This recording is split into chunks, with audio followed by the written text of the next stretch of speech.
दूसरी सनद इसी तरह की रिवायत है, अलबत्ता उसमें है क़ब्ल इसके कि लोग नमाज इशा के लिए जल्दी जल्दी जमा हों।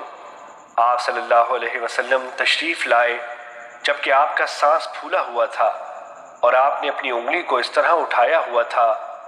फिर उन्होंने 29 की गिरह लगाकर कैफियत को वाज़ेह किया और आपने अपने अंगुश्त शहादत के ज़रिए आसमान की तरफ इशारा किया और फरमाया, खुश हो जाओ। साबिक़ हदीस की तरह बात जिक्र की।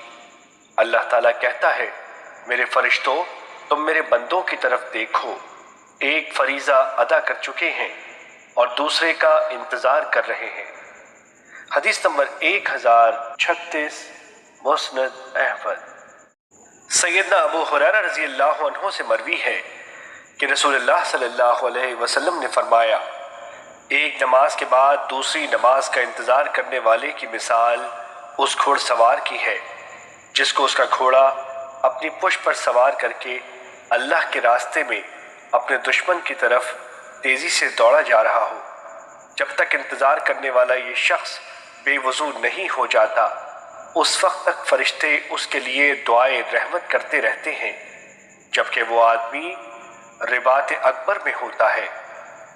हदीस नंबर 1037 मुस्नद अहमद।